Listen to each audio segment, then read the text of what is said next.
Hey there folks, and welcome to this video. Before I get into the main content of today's video talking about Mercedes' new diversity initiative, I want to say a massive thank you to the turnout and reaction to yesterday's video about Nikita Mazepin.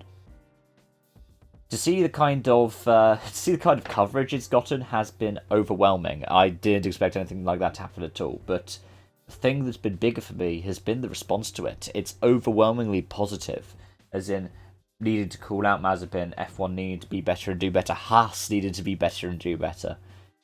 And that's a great thing to see at the end of what's been a really kind of tough year talking about this stuff in the world of Formula 1, to see the kind of turnout that there's been, and that kind of positive turnout in particular. But yeah, on to today's video. And, well, it's about Mercedes, who seem to be raising the bar again, not only on the track, but off of it. They announced their Accelerate 25 Diversity and Inclusion program, and it's a 5-year program which is designed to be until 2025, aiming for 25% of all new starters in the team to come from underrepresented groups. That could be minority ethnic backgrounds, it could be women, could be, say, the LGBT plus community. But it's another step forward for Mercedes. Of course, they launched their black livery at the start of this season, and it was in association with things like the end racism message, but they also, quite importantly, called themselves out on their own kind of oversight in regards to diversity within their own workforce. And the Accelerate 25 program is designed to try and counteract that. They've been telling us about the kind of behind the scenes work they've been doing already, such as bringing in 200 recruiters completing the unconscious bias training, 150 managers completing a program called Inclusive Experience, and all managers expected to complete this course by the end of 2020. They're expecting every employee to have done the diversity and inclusion training by June 2021, and in addition to that, they're collaborating with other groups to help bring more representation into the team. One of them is STEMETS, and another one is the Association for Black and Minority Ethnic Engineers, which is known as AFBE UK. And that's excellent. See this kind of stuff going in, and going into somewhere like Formula 1, shows that F1 has started to recognise something that's long been associated with the image in the sport. F1 has, as long as I've been aware of it, had a problem with diversity. I mean, if you think about how the last female F1 driver who competed in a race weekend was Susie Wolff, but the last one to do a race, you're going back 90s, 80s, 70s. That's not particularly great. Of course, with F1, one of the biggest things is a cost barrier, but at the same time, that cost barrier comes with other connotations to it. And at least by trying to increase the likes of descriptive representation, it says to more people from underrepresented groups, you could be in the sport.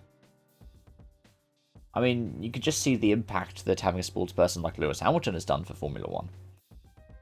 I mean, I've seen that personally growing up.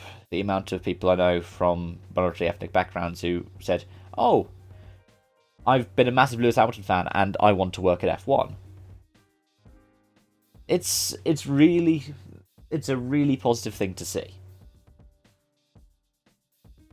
But there's even more to it. So it's about trying to be the change you want to see in the world. Like I said, Mercedes are raising a bar here, and raising the bar with their behaviours both on track and off track. And this is in addition to other things, like Lewis Hamilton's got the Hamilton Commission being set up with the Royal Academy of Engineering. So there is even more coming. There is even more coming, and that is brilliant for the world of Formula 1.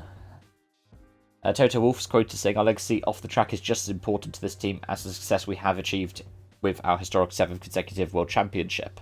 Of course, they've done the double for 7 years in a row now.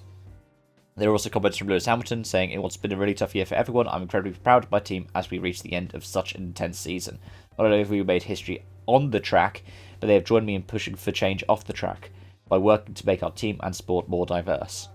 That is all excellent. That is all brilliant. And honestly, like I said, this is moving the goalpost. This is the next kind of step for Formula One. This is the next step for Mercedes, but it's something that all teams should be looking at doing in the future.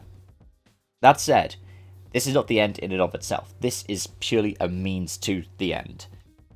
The likes of a diversity and inclusion program, the likes of these kinds of, we aim to have 25% of our new starters coming from underrepresented groups, is something that then down the line will reflect in underrepresented groups getting at least some more representation in motorsport.